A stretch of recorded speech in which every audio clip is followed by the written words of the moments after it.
तेरा तेरा तेरा सुरूर ढूंढूं।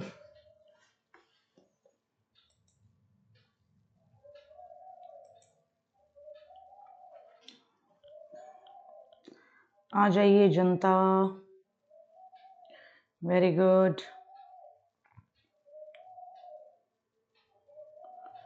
सभी जनता जनार्दन से स्वागत है। बिल्कुल बिल्कुल आ जाए। गुड इवनिंग सुधा, सोनी, सभी आ जाओ बेटा, आ जाओ आ जाओ।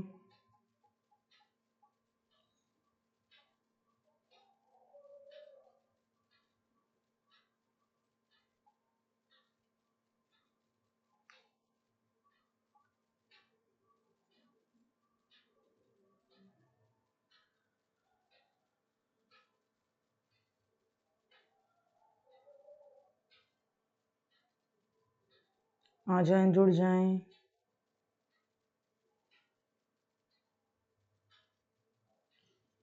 क्या बात है, स्पीड में आ गए सारे के सारे। मुझे तो लगा था बहुत टाइम लगाएंगे। आ जाओ। Good evening good evening.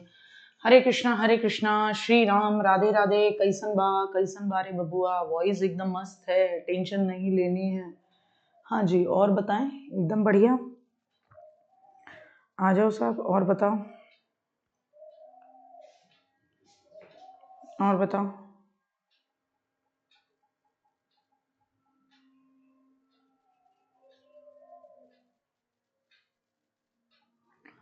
आ जाओ। Good evening good evening. आ जाएं, सारे बच्चे आ जाएं।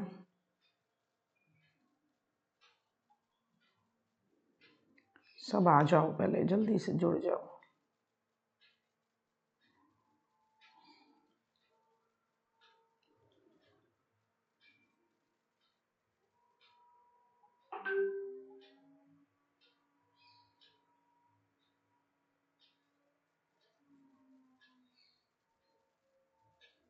चलो, सब जुड़ ही गए हो, अप्रोक्स सारे ही आ गए।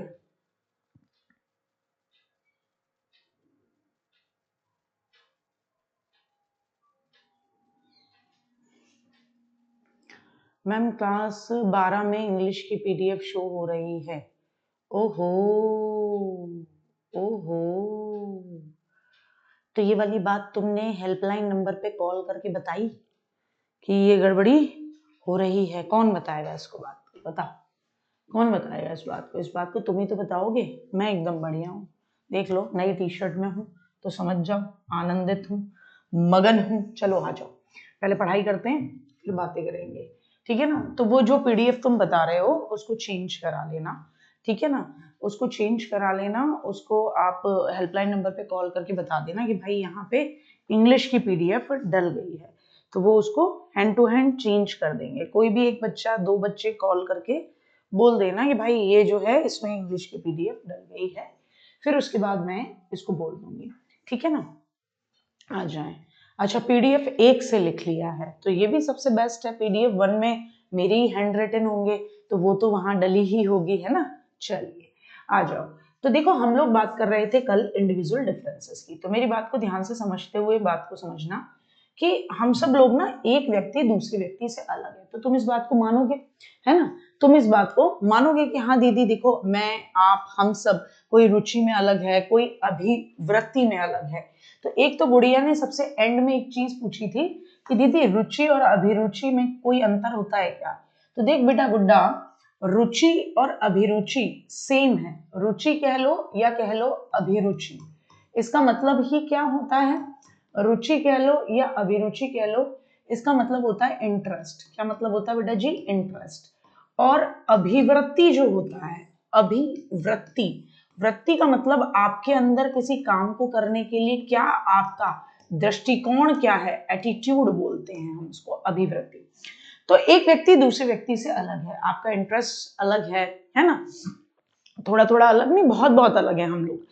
किसी का एटीट्यूड अलग है, किसी की अप्रोच अलग होगी, किसी के पढ़ने का तरीका अलग होगा, इवन हम लोगों के सोने का तरीका भी अलग है, खाना खाने का तरीका भी अलग है। सबका अपना अपना क्या रहेगा? सबका अपना अपना, ठीक है ना, इंटरेस्ट है। सब हम एक दूसरे से बहुत अलग हैं। तो स्किनर ने कहा कि ये जो हम एक दूसरे से अलग अलग हैं, जो हमें दिखाई दे रहा है ना, तो वो हमारी इंडिविजुअल डिफरेंसेस जो हैं उनकी कोई विशेषता होती है क्या?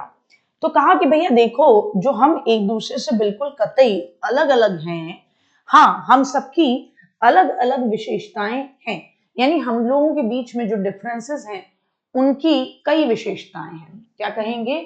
उनकी कई विशेषताएं हैं, यानी हम जो एक दूसरे से अलग अलग हैं, हमारे जो इंडिविजुअल डिफरेंसेस हैं गुड्डा, उनकी भी आपस में विशेषताएं हैं। कैसे दीदी? विचलनशीलता यानी वेरिएबिलिटी, यानी दो शील गुण। शील गुण क्या होते हैं? आप समझ लो, गुण या ट्रेट या कह लीजिए कुछ ऐसी आपके अंदर मिलने वाले, बोलते हैं ना सद्गुण, उनको हम बोलते हैं शील गुण। शील का मतलब क्या होता है? आपका चरित्र, और चरित्र के गुण उनको क्या बोलते हैं? शील गुण। तो शील गुण क्या हो गया? चरित्र के गुण। शील गुण क्या हो गया बेटा जी? शील गुण क्या हो गया? तो आप कहेंगे शील होता है चरित्र, तो चारित्रिक गुण, चारित्रिक, इसको हिंदी में लिखेंगे चारित्रिक गुण। जो आपके चरित्र, आपके कैरेक्टर के गुण हैं, उनको हम अंग्रेजी में ट्रेट भी बोलते हैं। तो स्किनर ने कहा हम एक दूसरे से अलग अलग हैं, इन के पीछे के कई कारण हैं, और उनमें से एक कारण है शील गुणों की विचलनशीलता यानी वेरिएबिलिटी, कि दो शील गुण दो लोगों में होंगे लेकिन समान मात्रा में नहीं होंगे। मतलब क्या? दो शील गुण दो लोगों में समान नहीं होंगे। जैसे ईमानदारी है, किसी में ज्यादा ईमानदारी होगी, किसी में थोड़ी सी कम ईमानदारी होगी। हो सकता है किसी एक व्यक्ति में ईमानदारी की वो पराकाष्ठा हो कि वो अपना नुकसान कर बैठे, और किसी व्यक्ति में उतनी ईमानदारी होगी कि अगर ये व्यक्ति भ्रष्ट है तो मैं इसके साथ ईमानदारी नहीं निभा रहा, इसका नुकसान हो रहा है, हो जाने दो, इसकी चोरी हो रही है, हो जाने दो। तो ईमानदारी जो शील गुण है उसमें दो लोगों के अंदर दिखाई दे रहा है, लेकिन विचलनशीलता है, वेरिएबिलिटी है। और दूसरा, लोगों के अंदर सेम शील गुण भी नहीं मिलते। आप जब देखते हो, वेरिएबिलिटी देखते हो ना, किसी एक व्यक्ति में भी, है ना, किसी एक व्यक्ति में, या मान लीजिए दो व्यक्ति हैं, है ना, तो दो व्यक्तियों में आप देखेंगे जो शील गुण होंगे यानी उनकी चरित्र की जो विशेषताएं होंगी वो वेरिएबल होंगी, अलग अलग होंगी। तो वेरिएबिलिटी का मतलब अलग अलग होना। प्रतिमान या नॉर्मेलिटी, दो लोगों में कॉमन शील गुण सभी में मिलते हैं। मतलब प्रतिमान या नॉर्मेलिटी का मतलब क्या है?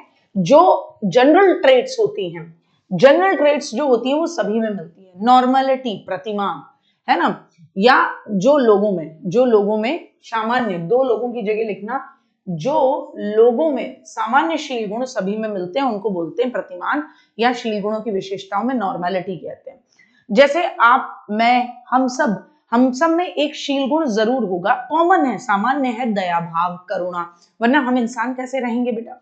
किसी को देखकर आपके दिल में दया भाव पैदा हो, किसी को देखकर आपके मन में करुणा पैदा हो, ये तो बहुत जनरल सी बात है ना, होगी ही होगी।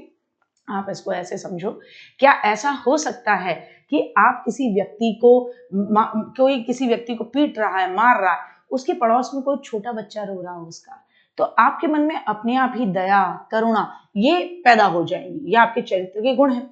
तो ये कुछ ऐसे कॉमन शील गुण हैं जो आप में ही नहीं मिल रहे, सभी में मिल रहे हैं। तो ये कहेंगे शील गुण की दूसरी विशेषता है प्रतिमान या नॉर्मेलिटी, कि कॉमन शील गुण सभी में मिलते हैं। तीसरा है वृद्धि की विभेदीय दर। तीसरा हमारी डिफरेंस क्या है व्यक्तिगत भिन्नता की, कि हम सब में जो सीखने की, है ना, जो दर होती है वो क्या होती है? अलग अलग होती है। हम सब में जो वृद्धि की दर होती है, जैसे किसी में हेयर की ग्रोथ की दर है, वो भी अलग अलग है ना, सीखने की दर जो है वो भी अलग अलग है। मैंने कई बार देखा है कि कुछ बच्चे पहली बार में चीज को समझ लेते हैं, कुछ दो बार में समझते हैं, और कुछ समझने में मेहनत करने से ही मना कर देते हैं, कह देते हैं अरे तीसरी बार भी आप ही बता दो। अरे भाई, खुद से एक बार उसको पढ़, अच्छे ठंडे दिमाग से रिवीजन कर। तो हर बच्चे की सीखने की दर भी अलग अलग होती है। इसके अलावा वृद्धि की दर भी अलग अलग होती है। हम सब ने देखा है कि सबकी, किसी की हेयर ग्रोथ बहुत जल्दी होती है कि वो तुरंत हर महीने उसको जाना पड़ता है बाल कटवाने के लिए, किसी की बहुत देर से होती है। तो हेयर ग्रोथ भी अलग अलग होती है, तो वृद्धि की दर भी अलग अलग है। प्रतिमान का मतलब जो शील गुण का मतलब जो विशेषताएं हैं, जो आपके चरित्र के गुण हैं। कुछ प्रतिमान का मतलब वो कॉमन शील गुण सभी लोगों में मिलते हैं। वेरिएबिलिटी का मतलब कि दो जो लोग होंगे उनके अंदर दो शील गुण जो होंगे वो अलग अलग होंगे, वेरिएबिलिटी होती है शील गुणों की। फिर हमारे तीसरी बात, उन्होंने चौथी बात क्या कही कि शील गुणों में परस्पर संबंध होता है। शील गुण अगेन ट्रेट, ट्रेट का मतलब बताया ना गुण, आपके शील यानी आपके चरित्र के जो गुण होते हैं उनको बोलते हैं शील गुण। जैसे आपके अंदर भी होंगे कुछ गुण, वो आपके चरित्र के गुण हैं, वही आपके शील गुण हैं, अंग्रेजी में ट्रेट कहा जाता है। तो दो शील गुण जो होते हैं वो आपस में संबंधित होते हैं। कैसे कि अगर किसी व्यक्ति के अंदर ईमानदारी का गुण है, शील गुण कह लो गुण कह लो, अगर किसी व्यक्ति के अंदर ईमानदारी का गुण है तो वो डेफिनेटली कर्तव्यनिष्ठ भी होगा, फिडेलिटी भी होगी, वो अपने उसको जिम्मेदारी का शील गुण भी होगा। क्योंकि अगर ईमानदारी है तो ईमानदारी कहीं ना कहीं समयबद्धता से जुड़ी हुई है, ईमानदारी कहीं ना कहीं इस बात से जुड़ी हुई है कि आप कर्तव्यनिष्ठ होंगे, ईमानदारी कहीं ना कहीं आपकी नैतिकता के अंदर परोपकारिता से भी जुड़ी हुई है। तो उस व्यक्ति के अंदर हमें बहुत सारे शील गुण देखने को मिलेंगे। एक शील गुण से कई शील गुण आपस में जुड़े रहते हैं, एक गुण से कई गुण जुड़े रहते हैं। आपके अनुवांशिकता और वातावरण का प्रभाव पड़ता है आपकी व्यक्तिगत भिन्नता पर। आप और मैं, हम दोनों अलग अलग हैं। इसके पीछे का कारण क्या है? तो आप कहोगे दीदी देखो आप और मैं, हम दो व्यक्ति अलग अलग हैं। उसके पीछे का कारण है कि हमारी जेनेटिक्स अलग है और हमारा वातावरण भी अलग अलग है। हमारी जेनेटिक्स भी अलग अलग है और वातावरण भी अलग अलग है। अब यही एक बात निकल कर आती है जीनोटाइप और फिनोटाइप। क्या निकल के आती है? जीनोटाइप और फिनोटाइप। क्या कहेंगे? जीनोटाइप और फिनोटाइप। जीनोटाइप में जीन्स की आंतरिक संरचना होती है। जीन्स की क्या शामिल होती है? आंतरिक संरचना शामिल है, जिसे देख नहीं सकते, है ना, आंतरिक संरचना शामिल है। फिनोटाइप से याद रखना, फोटो, तू खींच मेरी फोटो, फिनोटाइप। तो फिनोटाइप में क्या होता है? फिनोटाइप में जीन्स और वह वातावरण का वह प्रभाव जो दिखाई दे, वह प्रभाव या वह गुण जो दिखाई दे, जैसे बालों का कलर दिखाई दे रहा है किसी का कि कैसा है, हेल्थ दिखाई दे रही है, गोलू है, मोलू है, छोटा है, मोटा है ना, लंबा है, पतला है, नाटा है, खोटा है, जो भी है। तो जीन्स और वातावरण का वह प्रभाव या गुण जो दिखाई दे, है ना, जो दिखाई दे, जो लोगों को क्या दिखाई दे, जो लोगों को स्पष्ट दिखाई दे, उसको आप कहते हो फिनोटाइप। तो हम लोग जो एक दूसरे से अलग अलग हैं, उसके पीछे का कारण है कि भैया हम सबके शील गुण अलग अलग हैं और उन शील गुणों में विचलनशीलता है, वेरिएबिलिटी है। वेरिएबल का मतलब होता है अलग अलग। हम सबके अंदर जो चरित्र के गुण हैं वो अलग अलग हैं, है ना। इसके अलावा कुछ कॉमन शील गुण हैं जो हम सब में हैं, लेकिन उन शील गुणों की जो रेट है वो भी सब में अलग अलग है। ईमानदारी का गुण हो सकता है दो चार लोगों में सेम, जो एक ही ग्रुप में रहते हो उन सब में हो, लेकिन ईमानदारी का लेवल सब में कैसा होगा? अलग अलग होगा। इसके अलावा हम सबकी वृद्धि की दर जो है वो अलग अलग है, सीखने की गति अलग अलग है। इसके अलावा हम सब एक दूसरे से इसलिए भी अलग हैं क्योंकि अनुवांशिकता और वातावरण का हम सब पर प्रभाव पड़ता है, और इसलिए भी अलग हैं क्योंकि शील गुण से जो संबंध होते हैं, तो आपके मेन शील गुण से, केंद्रीय विशेषता से, आपके केंद्रीय गुण से कौन कौन सी विशेषताएं जुड़ी हुई हैं, ये भी मैटर करता है। तो इससे पता लगता है कि आप क्यों किसी दूसरे व्यक्ति से अलग हैं। अब बात आती है व्यक्तिगत विभिन्नता के प्रकार। तो देखिए, लोग ये कहते हैं कितने तरीके की इंडिविजुअल डिफरेंसेस होते हैं, कितने तरीके के प्रकार हो सकते हैं। तो देखो, आप और मैं आदतों में एक दूसरे से अलग होंगे। आदतों में कैसे अलग हैं? जैसे मैं बताऊं, मैंने पूरे 9 डेज के फास्ट रखे हैं और शुरुआत के 3 दिन मैंने कुछ नहीं खाया था। कुछ नहीं मतलब कुछ भी नहीं खाया था। मेरी मम्मी मेरे पीछे पड़ी रही, खा ले खा ले। मैंने नहीं खाना, नहीं खाना। मैंने कहा जब मुझे भूख लगेगी मैं अपने आप खा लूंगी, क्योंकि पिछले कुछ दिनों से ऐसी सिचुएशन हो रही थी कि मुझे भूख ही नहीं लग रही थी और मैं खाना खा रही हूँ क्योंकि रूटीन बंधा हुआ है। तो मुझे ये लगने लगा ये सबसे ज्यादा गड़बड़ है। तो मैंने कहा चलो अपने आप को थोड़ा सा एक फास्टिंग पर रखते हैं, ठीक है ना।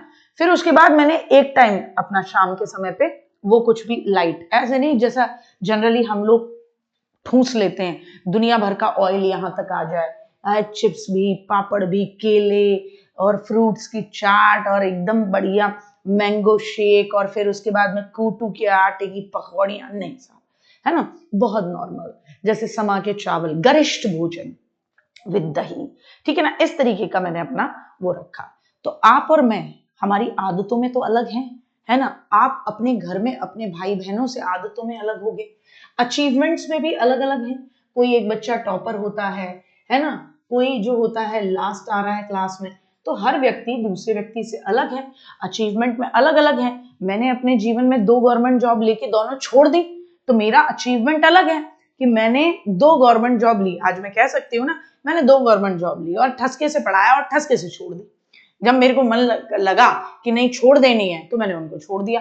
तो मतलब आदतों में भी हम लोग अलग अलग हैं, अचीवमेंट भी अलग अलग हैं। अब मैं कई बार हैरान हो जाती हूँ जब स्पेशली मेरे को केवी के दौरान और आरआरबी के दौरान रेलवे रिक्रूटमेंट बोर्ड के थ्रू जो टीचर्स की भर्ती हुई थी, उसमें ऐसे बच्चे मिले जो कि ऑलरेडी खुद पढ़ा रहे हैं 10-10 साल से, और they are so good, they are so perfect, एकदम इतने प्यारे बच्चे हैं। तो अचीवमेंट में भी अंतर होता है, खुद पढ़ा रहे हैं, उनके बच्चों को वो सिलेक्शन दिला रहे हैं, तो अचीवमेंट भी अलग अलग है सबके।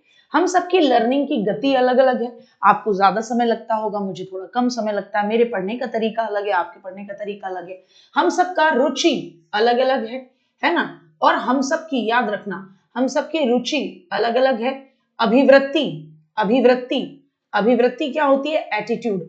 और अभिक्षमता क्या होती है? अभिक्षमता, हम सबकी अभिक्षमता वो भी अलग अलग है। अभिक्षमता यानी एप्टीट्यूड, एप्टीट्यूड अभिक्षमता। जैसे टेट का पेपर है, टेट, टेट जिसको आप बोलते हो टीचर एलिजिबिलिटी टेस्ट, क्या है ये?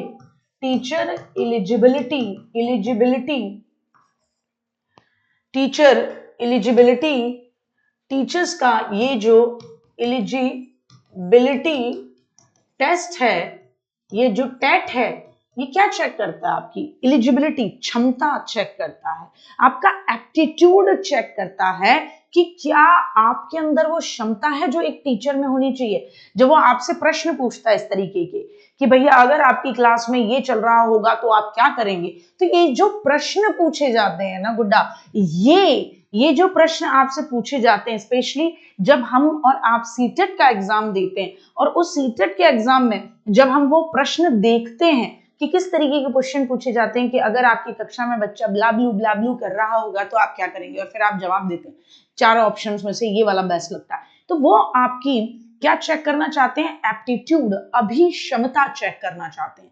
अभिक्षमता या एप्टीट्यूड का मतलब होता है कि क्या आपके अंदर वो क्षमता, वो काबिलियत है जो एक टीचर में होनी चाहिए या नहीं, है ना। अभिरुचि और रुचि एक होती है। अभिवृत्ति, वृत्ति का मतलब होता है नेचर, आपको बताया होगा, आपकी अभिवृत्ति यानी आपका रवैया, आपका नेचर, कि अरे भैया इसकी प्रवृत्ति ही गंदी है। सुना है ना? बोलो जल्दी बोलो, अरे भाई सुना है या नहीं? हाँ बोलो। प्रवृत्ति, तो वृत्ति का मतलब क्या होता है? वृत्ति का मतलब तुम्हारा तरीका, तुम्हारा रवैया, तुम्हारी सोच, तुम्हारा दृष्टिकोण। तो अभिवृत्ति का मतलब होता है एटीट्यूड, जिसको क्या बोलेंगे? रवैया। क्या बोलेंगे? रवैया। क्या बोलेंगे? सोच। क्या बोलेंगे? दृष्टिकोण। क्या बोलेंगे? सोच बोलेंगे। क्या बोलेंगे? दृष्टिकोण बोलेंगे। तो ठीक क्लियर हुआ मेरे साथ एक बार फिर? रवैया, किसी चीज को डील करने का आपका तरीका कैसा है, दृष्टिकोण भी आप इसको कहते हैं। तो आप और मैं अलग अलग हैं आदतों में, रुचि में, अभिवृत्ति यानी प्रवृत्ति में। तुम्हारा प्रवृत्ति हो सकता है चीजों को लेकर नकारात्मक हो, मेरी सकारात्मक हो या तटस्थ हो, है ना। तो हमारा रवैया, हमारी सोच, हमारा दृष्टिकोण क्या है, उसको बोलते हैं हम क्या? एटीट्यूड, अभिवृत्ति। और अभिक्षमता, क्षमता के बारे में बात करता है कि किसी चीज को करने की हमारे अंदर काबिलियत या योग्यता है या नहीं। हमारी क्षमता, हमारी काबिलियत, हमारी योग्यता, ये बात हमेशा याद रखना। जब भी तुम इवन टीचर भी बन जाओगे ना गुड्डा, जब तुम टीचर बन जाओगे और सेमिनार हो रही होंगी, तब भी तुम्हें ये चीज पता होनी चाहिए कि एटीट्यूड एंड एप्टीट्यूड में डिफरेंस। एटीट्यूड यानी अभिवृत्ति, रवैया, सोचने का तरीका, दृष्टिकोण। और जब एप्टीट्यूड की बात कर रहे हो तो अभिक्षमता यानी आपके अंदर उस काम को करने की क्षमता, काबिलियत, महारत, योग्यता है या नहीं है। अच्छा, अब आप और मैं अलग अलग हैं, ये तो हमें पता पड़ गया कि आप और मैं अपनी आदतों में, खान पान से रिलेटेड, पहनावे से रिलेटेड, सोचने से रिलेटेड, अभिरुचि में, रुचि में, अभिवृत्ति में, है ना। इसके अलावा आप और हम सब उपलब्धि में, बुद्धि में, है ना, इमोशंस को डील करने में, हम सब हर तरीके से अलग अलग हैं। हम सब हर तरीके से अलग अलग हैं। अब ये अलग अलग हैं, इसको नापा कैसे जाएगा कि भैया लोग जो हैं वो अलग अलग हैं। तो कोई तो डायमेंशन होंगे ना, कोई तो मापदंड के आधार होंगे जिनके बेसिस पर हम मापेंगे। जैसे बुद्धि ले लीजिए, अब कैसे मापेंगे कि आपकी बुद्धि मेरी बुद्धि से अलग है, यानी आपका आईक्यू मेरे आईक्यू से अलग है, आपके अचीवमेंट मेरे अचीवमेंट से अलग है, आपका इमोशनल जो लेवल है या इमोशनल जो डीलिंग है वो मेरी इमोशनल डीलिंग से अलग है। कैसे मापेंगे बेटा? तो उसको मापने के लिए हमें कुछ अध्ययन की क्या करनी होती है, स्टडी के कुछ मेथड्स अपनाने होते हैं। तो हम मापेंगे बुद्धि परीक्षण करके। आपकी और मेरे आईक्यू में क्या अंतर है ये हम कोई इंटेलिजेंस टेस्ट करके मापेंगे। आप अपने जीवन में क्या अचीव कर पाए, मैंने क्या अचीव किया, ये हम अचीवमेंट टेस्ट से मापेंगे। इमोशनल टेस्ट, संवेगात्मक परीक्षण, आपने, है ना, अपने जीवन में किसी भी चीज को डील करने के लिए, किसी भी इमोशन को डील करने के लिए आपका तरीका क्या है ना, हम उससे मापेंगे इमोशनल हमारा किस तरीके से हम वो करते हैं। अभिक्षमता यानी एप्टीट्यूड टेस्ट, एप्टीट्यूड टेस्ट यानी हमारे अंदर काबिलियत कितनी है, कितना किसी काम को लेकर हमारे अंदर क्षमता है, योग्यता है, वो हम एप्टीट्यूड टेस्ट से करेंगे, जिसे आप कौशल परीक्षण भी कह सकते हैं। जैसे कार चलाना है, अब कार चलाने का एप्टीट्यूड टेस्ट होगा ना कि भैया कार चलाने का, मेरे अंदर ड्राइवर बनने का, मैं कहूं कि मैं तो बनना चाहती हूँ ट्रक ड्राइवर, कि मैं निकली गड्डी लेके हुर्रा बोले, मैंने कहा मेरा मन ये, भाई मेरा एप्टीट्यूड भी ऐसा होना चाहिए ना। क्या मेरे अंदर वो क्षमता, एटीट्यूड तो होना ही चाहिए, लेकिन केवल वो तहमद पहन के, ऊपर कुर्ता पहन के और ऊपर साफा बांध के, ओ जी किसे किथे जा रहे हो, असी छोड़ देंगे, ऐसे करने से थोड़ी ना हो जाएगा। भाई मेरा एप्टीट्यूड टेस्ट भी तो होगा कि भैया गार्गी मैम को चलाना भी आ रहा है कि दुनिया को रोंद ही डालेंगी, चढ़ाई डालेंगी, गार्गी मैम को कुछ टिपता भी है रात में या नहीं टिपता, क्योंकि सारे ड्राइवर रात में चलते हैं, है ना, तभी तो ज्यादातर एक्सीडेंट होते हैं, थोड़ी थोड़ी लगाई होती है लिटिल लिटिल और फिर चढ़ाई हो जाती है लोगों पे। तो है ना, एप्टीट्यूड टेस्ट भी तो देखोगे कि गार्गी मैम को इतना हैवी जो वो ट्रक होता है वो चलाना भी आता है या नहीं, उसको मोड़ना आता है या नहीं, उसको पार्क करना आता है या नहीं, ये भी आता है या नहीं कि पीछे दिख रहा है कि नहीं, कि पीछे पता पड़े कुत्ता गाय जो भी आ रहा है लपेट दिया है। तो ऐसे थोड़ी ना होता है, एप्टीट्यूड भी जरूरी है, एटीट्यूड के साथ साथ अभिक्षमता तो स्किल टेस्ट होगा उसके लिए। और हम तमाम तरीके के पर्सनालिटी टेस्ट भी करते हैं। क्या करते हैं? हम तमाम तरीके के पर्सनालिटी टेस्ट भी करते हैं। अब ये बेटा जी जो पर्सनालिटी टेस्ट होते हैं, मेरी बात को ध्यान से सुनना, है ना,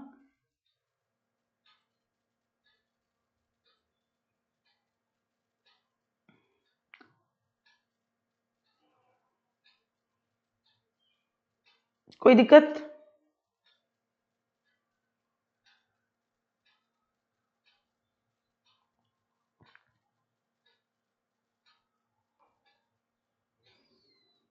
चलो बहुत बढ़िया।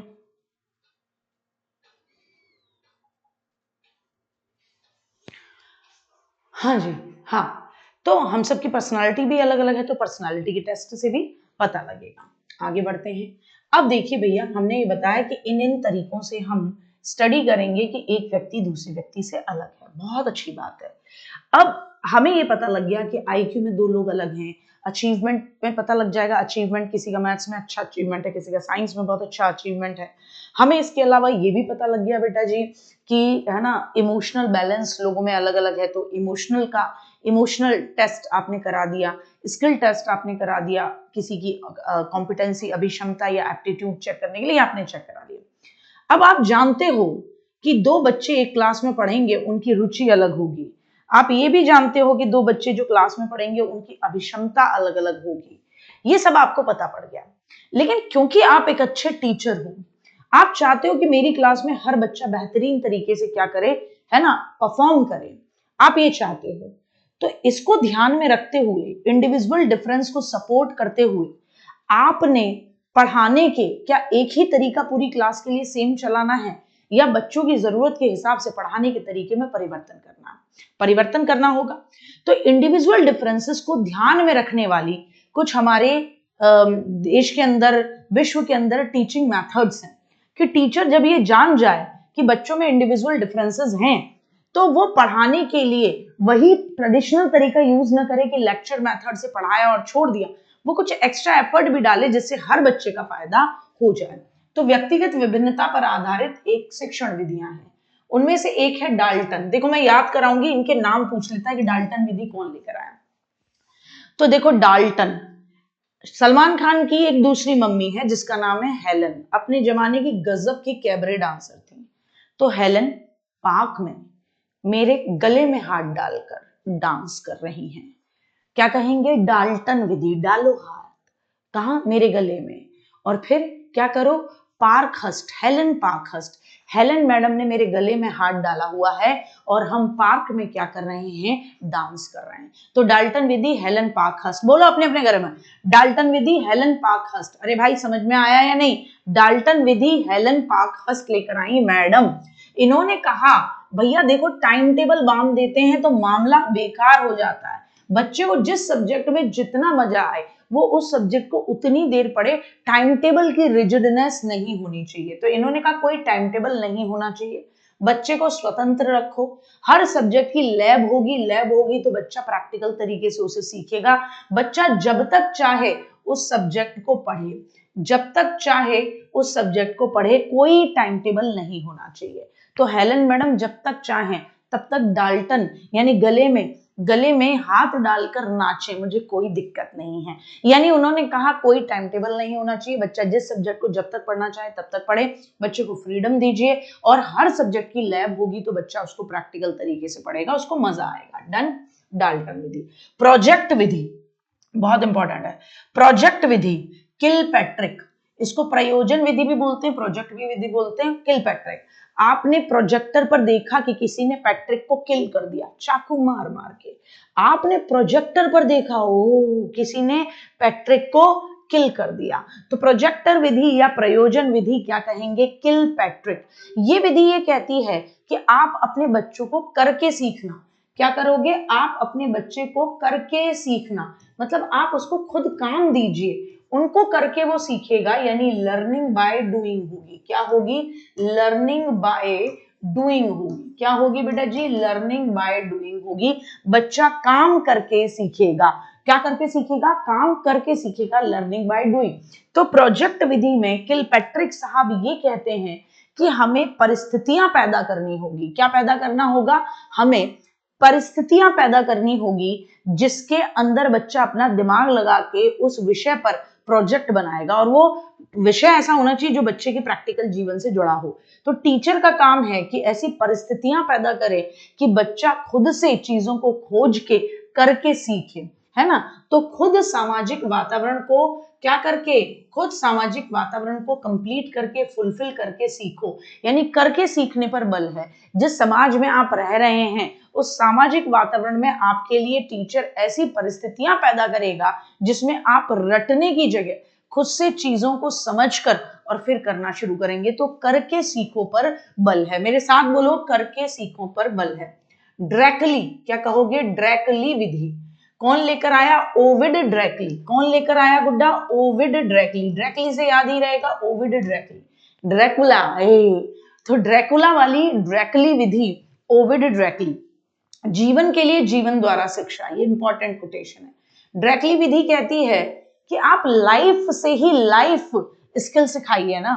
आप लाइफ में एजुकेशन कैसे काम आएगी वो आप जब लाइफ में लाइवली चीजें बच्चों को करने दोगे जो उनके लाइफ में काम आएंगी, तभी तो बच्चा सीखेगा। जैसे बहुत सिंपल, मुझे ये कंसेप्ट बहुत बुरा लगता है कि टीचर बच्चे को क्वेश्चंस देता है कि एक आयत जिसकी भुजा इतनी है, मतलब जिसकी लंबाई इतनी, चौड़ाई इतनी, उसका क्षेत्रफल कितना होगा। अरे भाई आपका क्लासरूम है, आपका क्लासरूम या तो स्क्वायर होगा या आयत होगा, आपका नहीं होगा तो कहीं ना कहीं लॉबी होगी, आयत होगी। लेकर जाइए अपने बच्चे को, इंच टेप से नपवाइए और उसके बाद उसका क्षेत्रफल निकलवाइए। आपका बच्चा रटने की जगह की लंबाई इंटू चौड़ाई, अरे भैया खत्म।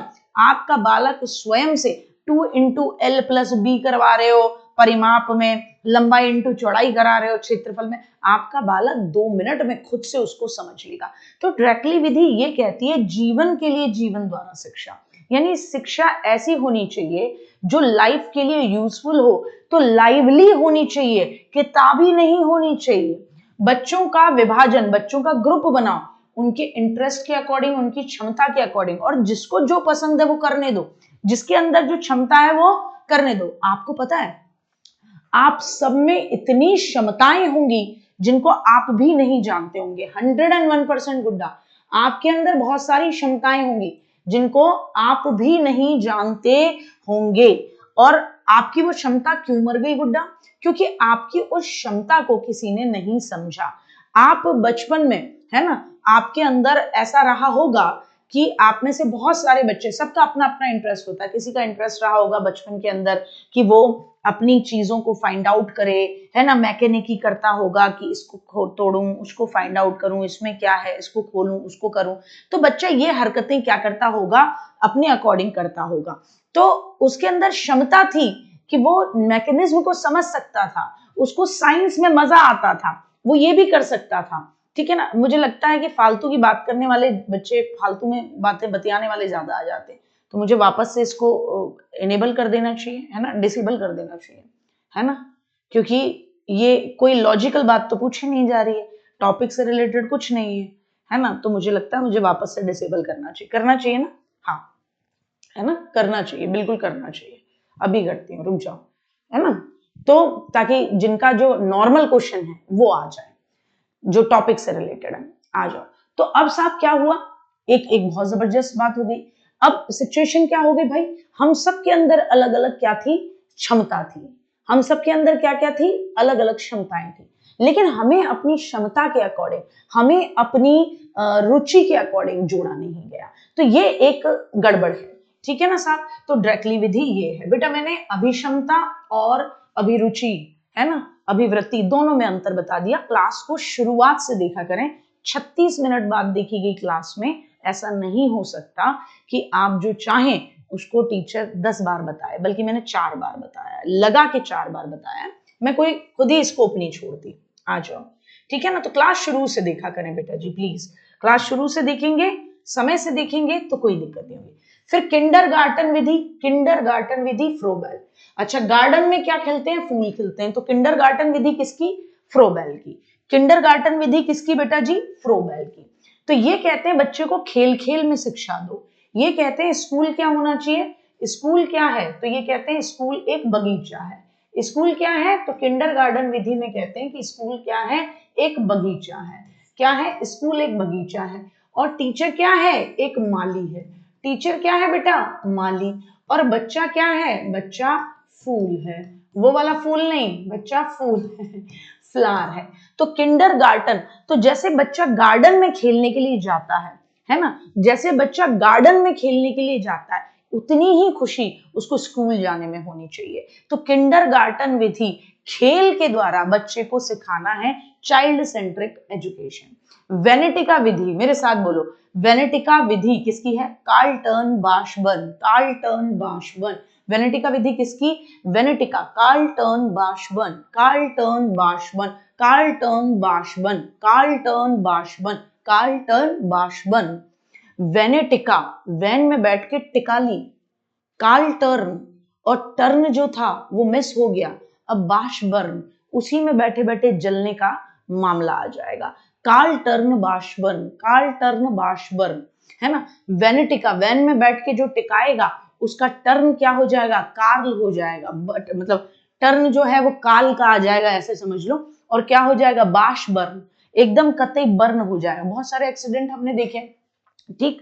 तो वेनेटिका विधि, कार्ल टर्न बाशबर्न, ये विधि कहती है कि आप पूरे सिलेबस को छोटे छोटे भागों में बांटो। क्या करो, आप पूरे सिलेबस को छोटे छोटे भागों में बांटो। क्या करो, आप पूरे सिलेबस को छोटे छोटे भागों में बांटो और बच्चे को कहो कि वो अपनी स्पीड से सीखे और खुद ही अपने ज्ञान की परीक्षा ले, यानी कोई प्रेशर नहीं। हर व्यक्ति अपने तरीके से अपनी स्पीड से सीखे और अपने अपने क्या करे, अपने अपने ज्ञान की क्या करे, अपने अपने ज्ञान की प्रतीक्षा भी करे।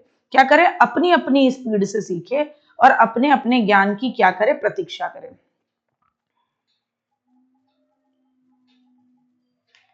ठीक है ना? अपनी अपनी स्पीड से सीखे और अपने अपने ज्ञान की परीक्षा ले। जब उसमें कंप्लीट कर ले उसे तो फिर आगे बढ़ जाए। तो किसने दी वेनेटी का विधि? Karl turn Washburn. ठीक। अच्छा, जैसे पूरी आपने देखा आपका जो पूरा सिलेबस है उसको उसने यूनिट में बांटा। पहली यूनिट में उसको 2 दिन लगे कंप्लीट करने में, दूसरी यूनिट में उसको क्या लगे? दूसरी यूनिट है ना दूसरे व्यक्ति ने उसी यूनिट को 5 दिन में कंप्लीट किया। तो एक व्यक्ति ने उस यूनिट को 1 दिन में 2 दिन में कंप्लीट किया, दूसरे ने 5 दिन में कंप्लीट किया, कोई दिक्कत नहीं। हर बच्चा अपनी रुचि अपनी क्षमता के अकॉर्डिंग अपने सिलेबस को कंप्लीट करे, खुद की परीक्षा ले और आगे बढ़े। तो ये एक कैसा तरीका है? व्यक्तिगत भिन्नता को सपोर्ट करने वाला तरीका है कि हर बच्चा अलग है। Carleton Washburne. मॉन्टेसरी विधि मारिया मोंटेसरी की है, साइकोलॉजिकल प्रणाली पर डिपेंड करती है। ये कहती है कि जो भी चीजें उपयोग में हो, व्यवहारिक उपकरण है ना, ये कहते हैं कि हाथ ही बच्चे का दिमाग है। यानी आप बच्चे को कर करके सीखने का मौका दो, हैंड से करके चीजें सीखे। हाथ ही बच्चे का क्या है? दिमाग है। जिन कामों को बच्चा अपने हाथों से करेगा वो चीजें उसके दिमाग में लॉन्ग लास्टिंग रहेंगी। तो मारिया मोंटेसरी एक मनोवैज्ञानिक विधि कहती है आपके अड़ोस पड़ोस में जो भी उपकरण है, जो भी चीजें उपलब्ध हैं, उनका प्रयोग करो। ठीक साहब। अच्छा, किलपैट्रिक विधि हमेशा, जवाब हमेशा क्या रखना है? जब भी प्रोजेक्ट विधि आए किलपैट्रिक का नाम याद रखना है। प्रोजेक्टर पर आपने देखा किसी ने पैट्रिक को किल कर दिया। जॉन डीवी के शिष्य थे किलपैट्रिक। जॉन डीवी नहीं लिखना, जॉन डीवी प्रगतिशील शिक्षा के लिए है। जॉन डीवी किसके लिए? प्रगतिशील शिक्षा। उन्होंने कहा हर सब्जेक्ट की लैब होनी चाहिए, है ना, प्रगतिशील शिक्षा की बात करते हैं वो। लेकिन जब भी लर्निंग बाय डूइंग, करके सीखना, तो प्रोजेक्ट विधि की बात और किसकी बात आएगी? किलपैट्रिक की आएगी। ह्यूरिस्टिक पद्धति, क्वेश्चन जब आएंगे उससे पहले आप अपना कंटेंट अच्छे से कर लो। जब हम संडे मिलेंगे तो क्वेश्चन आंसर कराएंगे तो आपको समझ में आएगा कि क्वेश्चन कैसे पूछे जाते हैं। ह्यूरिस्टिक पद्धति आर्म स्ट्रॉन्ग लेकर आए। ह्यूरिस्टिक पद्धति कह लो या खोज विधि कह लो, ह्यूरिस्टिक पद्धति कह लो या खोज विधि। भैया कब खोज पाओगे किसी चीज को? जब तुम्हारी आर्म स्ट्रांग होगी तभी तो चीजों को खोज पाओगे। अब तुमसे कहा जाए कि भैया चीज को खोजो, कैसे खोजोगे? अगर तुम्हारी आर्म यानी तुम्हारा हाथ स्ट्रांग ही ना हो। तो जब आपका आर्म स्ट्रांग होगा तभी तो आप क्या करोगे? तभी तो आप खोज पाओगे, तभी तो आप फाइंड आउट कर पाओगे चीजों को। ह्यूरिस्टिक विधि, खोज विधि, आर्म स्ट्रांग की।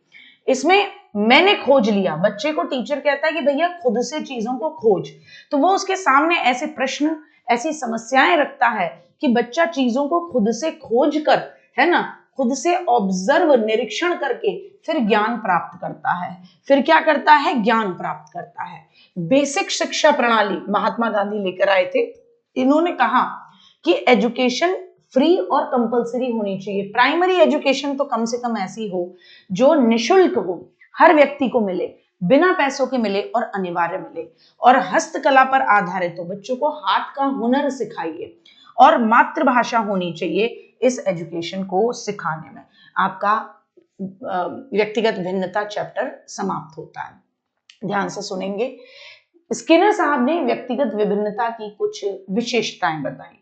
उन्होंने कहा हमारी व्यक्तिगत भिन्नता ये होती है कि दो जो शील गुण होते हैं, जो दो विशेषताएं होती हैं लोगों के अंदर, वो सेम नहीं होती, उनमें वेरिएबिलिटी देखने को मिलती है। फिर नॉर्मेलिटी, कुछ ऐसी विशेषताएं, चरित्र के गुण या गुण कह लीजिए, ट्रेट कह लीजिए, शील गुण कह लीजिए, कुछ ऐसे गुण होते हैं जो सभी में मिलते हैं, कॉमन मिलते हैं। जैसे दया भावना आ गई, करुणा आ गई, है ना, सहयोग की भावना आ गई, ये जनरली सब में मिलते हैं। फिर हम सब एक दूसरे से क्यों अलग हैं? क्योंकि हमारी वृद्धि की दर अलग अलग है। यानी आपके सीखने की क्षमता अलग होगी, आपकी वृद्धि की दर अलग अलग होगी, जीवन में वृद्धि की दर अलग होगी, है ना, शारीरिक वृद्धि की दर भी अलग अलग होगी। इसके अलावा हम एक दूसरे से इसलिए भी अलग हैं क्योंकि हम पर अनुवांशिकता और वातावरण का प्रभाव है। आपकी हेरिडिटी अलग है, मेरी हेरिडिटी अलग है।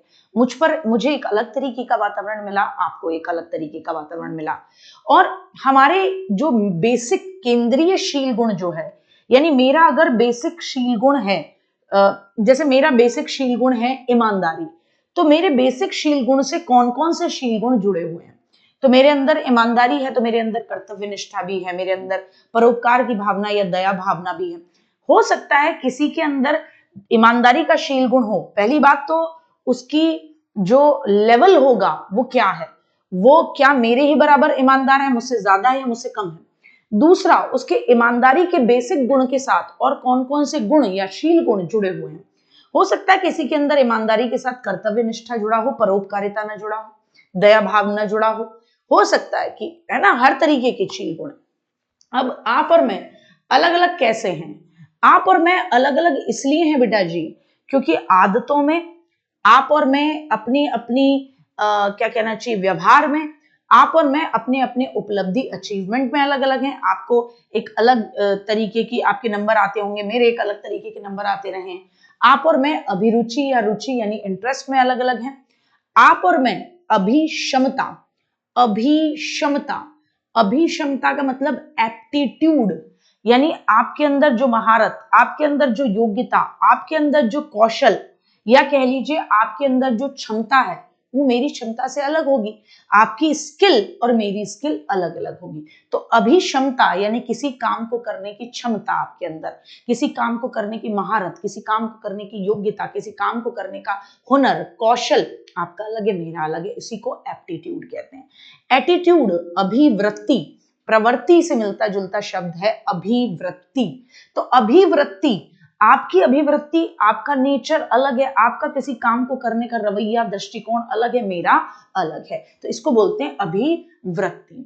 अब कैसे हम स्टडी करेंगे, कैसे हम स्टडी करेंगे कि भैया दो लोग अलग अलग हैं? तो भैया जाहिर सी बात है, हम बुद्धि का टेस्ट करा लें, बुद्धि के बारे में पता लग जाएगा कौन किससे अलग अलग है।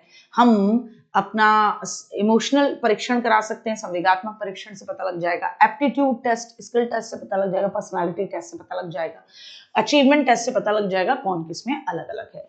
अब ऐसी कौन सी शिक्षण विधियां हैं जो इंडिविजुअल डिफरेंसेस को सपोर्ट करती हैं? तो उनमें से एक है डाल्टन विधि। तो आप याद ही रख सकते हैं डाल्टन, हेलन पार्कहर्स्ट। क्या है? कोई टाइम टेबल नहीं, बच्चा जब तक चाहे तब तक डालकर नाचे, है ना। जिस सब्जेक्ट में उसको मजा आए उसको सीखे, कोई प्रेशर नहीं, हर सब्जेक्ट की लैब होनी चाहिए। उसके बाद आता है प्रोजेक्ट मेथड, प्रयोजन विधि, करके सीखना। इससे जुड़े हुए हैं किलपैट्रिक। करके सीखना टीचर का काम है कि सामाजिक जीवन से रिलेटेड परिस्थितियां उत्पन्न करे और बच्चा उनके आधार पर खुद से चीजों को करके सीखे। डायरेक्टली विधि, ओविड डायरेक्टली, पूरी यूनिट को सॉरी वो उसके अंदर है कार्लटन बाशबन के अंदर। इसके अंदर क्या है? जीवन के लिए जीवन द्वारा शिक्षा, यानी बच्चों को उनके इंटरेस्ट, क्षमता के अकॉर्डिंग डिवाइड करो, जिसको जिस चीज में मजा आए उस चीज में उसको आगे बढ़ने दो, ये लाइफ के लिए बेस्ट है। किंडरगार्टन विधि फ्रॉबेल लेकर आए। किंडरगार्टन, गार्डन में कौन क्या खिलते हैं? फूल खिलते हैं। तो खेल विधि पर आधारित है, खुद से बच्चा क्या करे? खेल खेल कर ज्यादा बेहतर सीखता है। वेनेटिका विधि कार्लटन बाशबर्न, कार्लटन बाशबर्न।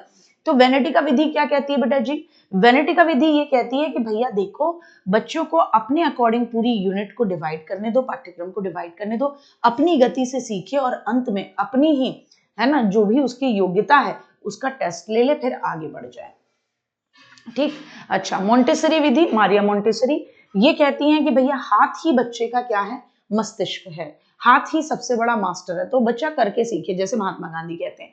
मनोवैज्ञानिक प्रणाली है, जो भी प्रैक्टिकल चीजें अड़ोस पड़ोस में उपलब्ध है बच्चा उनसे सीखे। ह्यूरिस्टिक या खोज विधि, आर्मस्ट्रॉन्ग, कि बच्चे को खुद से निरीक्षण करने के, ऑब्जर्व करने के, खोजने के मौके दिए जाएं, बच्चा उनके माध्यम से सीखेगा। ठीक है ना साहब। उसके अलावा बेसिक शिक्षा प्रणाली, महात्मा गांधी, जिसे वर्धा शिक्षा प्रणाली भी कहते हैं, कि निःशुल्क और अनिवार्य प्राथमिक शिक्षा, मातृभाषा में शिक्षा दी जाए और बच्चे को हस्तकला पर आधारित शिक्षा दी जाए। बाकी कल कर लेना, क्योंकि बुद्धि टॉपिक शुरू होता है, तो बता दो, कोई डाउट हो तो ये बता दो।